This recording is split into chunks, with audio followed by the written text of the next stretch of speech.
Hi, thanks for tuning in. Today I'll be doing a vlog called A Day in the Life of a Yoga Instructor or a Yoga Student. I'm a student through my Vinyasa practice. I'm also a 200-hour yoga teacher graduate registered with Yoga Alliance.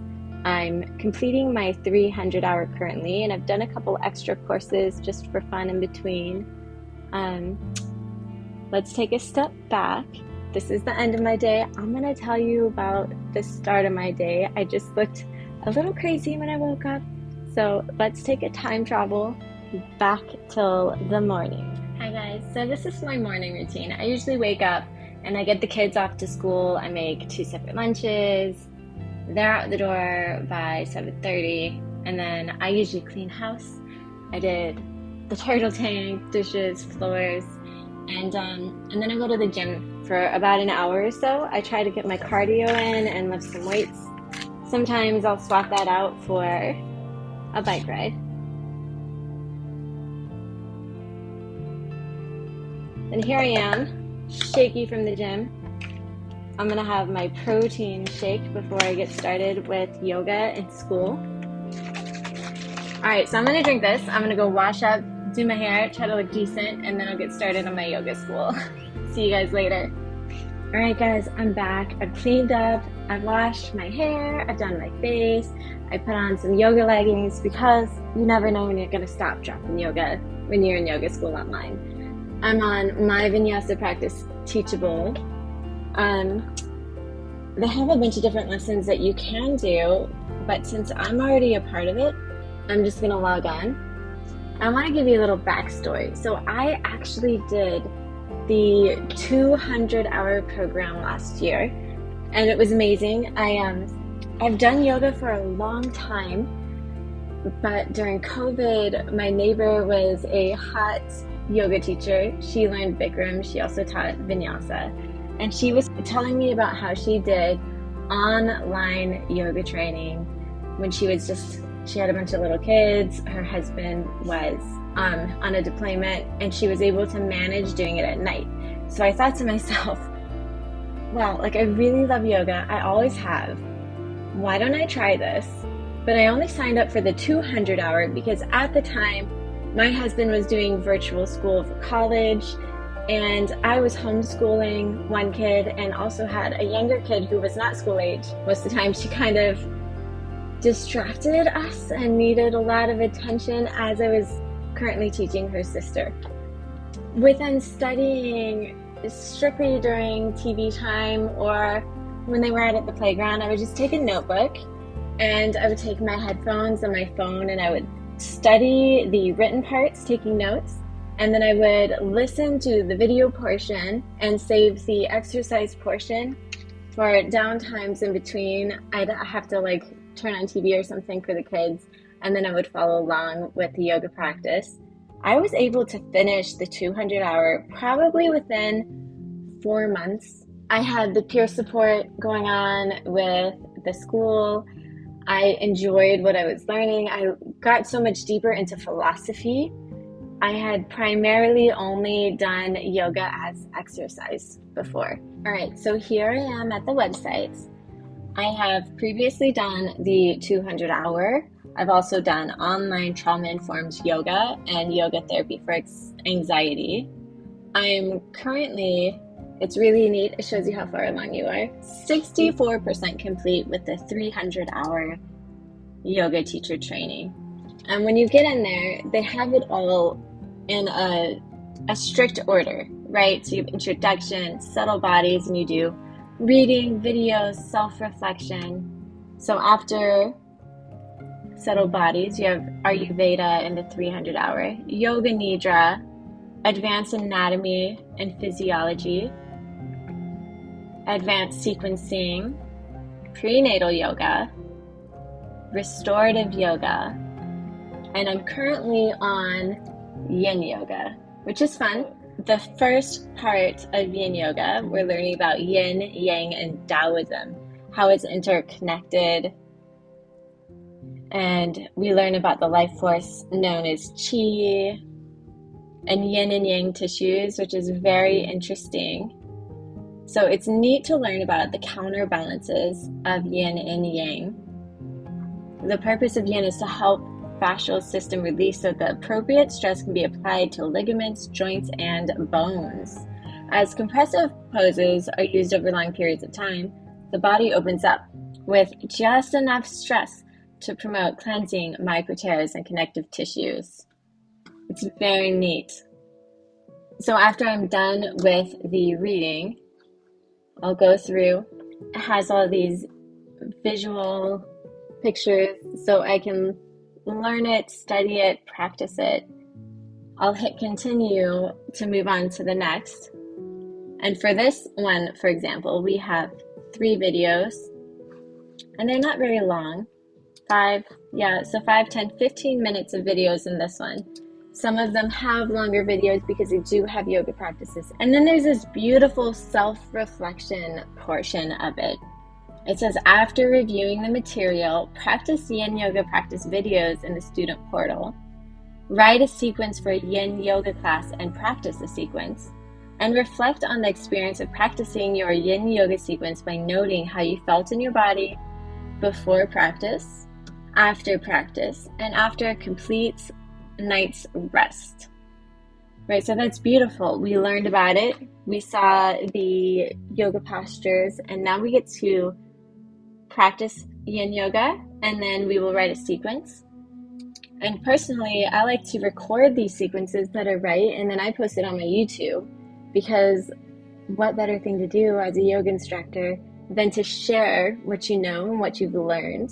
So right now, where I'm at is I have a yoga video of yin for hips, yin yoga for shoulders, and I have yin for knees. And this is the point where I will stop, drop in yoga.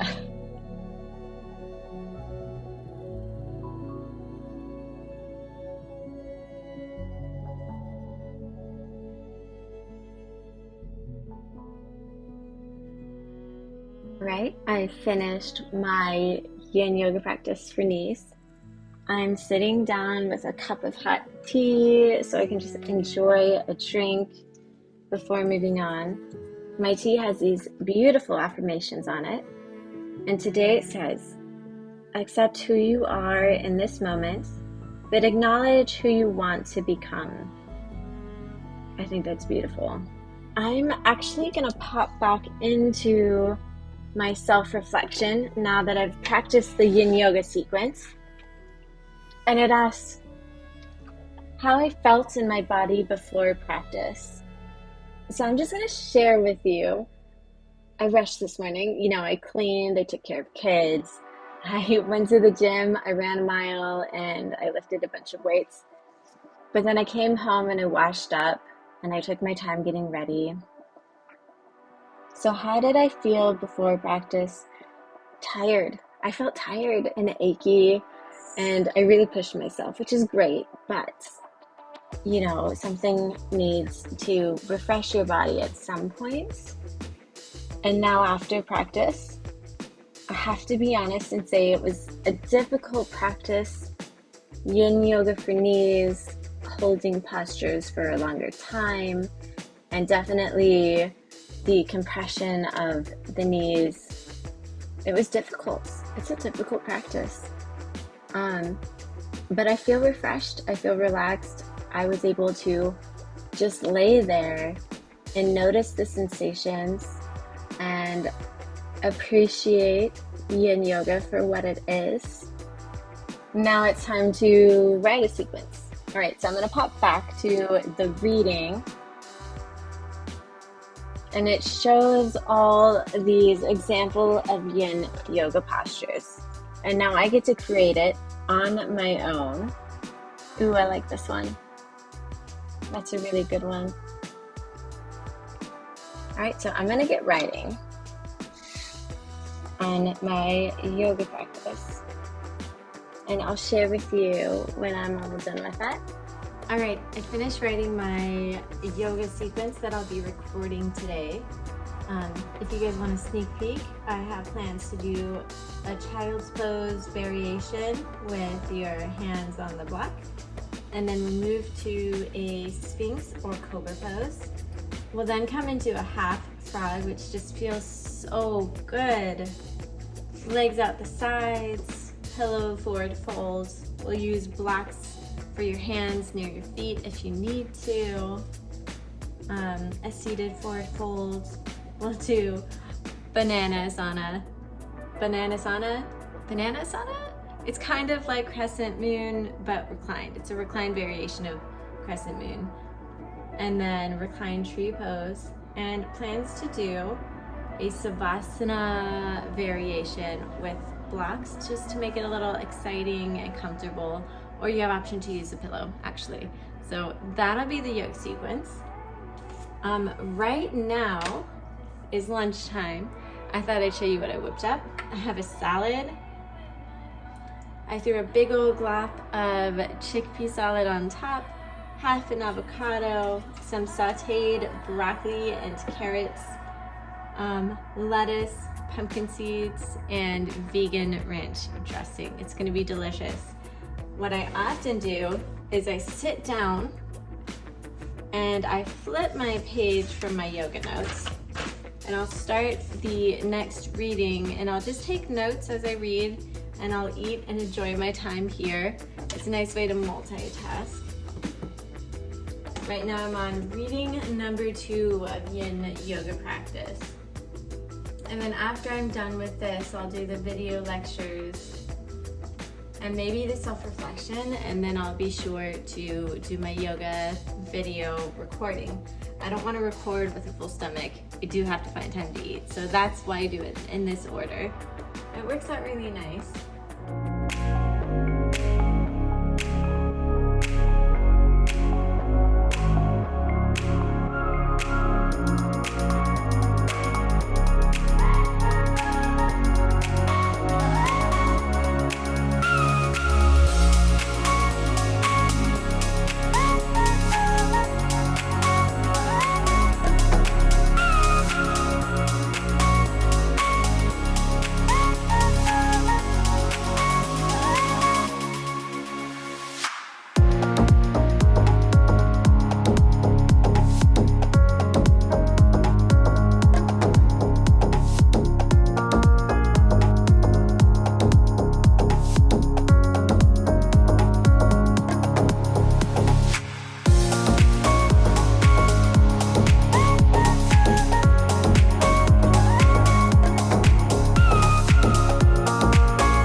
So now I'll sit down and I will watch my video lectures from the yoga school.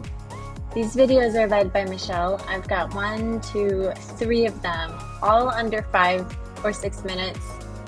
And then I have a peer commentary reviewing the readings, reviewing the video lectures. They all go together under the same topic, which we just learned about meridians and the compressions and the release and the counter postures in Yin Yoga. I just finished the video lectures. That was about 20 minutes of videos. I hit the practice portion. I've got 4 hours of practice to do. So that's going to be done slowly over the next few days. And then I'll write my own Yin Yoga blocks based on the meridians. But right now, I'm going to hop on and edit the video that I took earlier. I have about 40 minutes until the kid comes home. I'm editing a 42-minute video. So this will be about it. I probably will have to finish it in the morning, and that's okay. I've got plenty of time. And then I'll just go through and edit out anything that didn't look right or that sounded funny, and edit out me peeking the time at my watch, because with the Yin Yoga, you have to hold the postures a certain amount of time. Of course, I have to keep track of the time, and then I edit that out later. And this concludes a day in the life of a yoga student. Thanks for watching.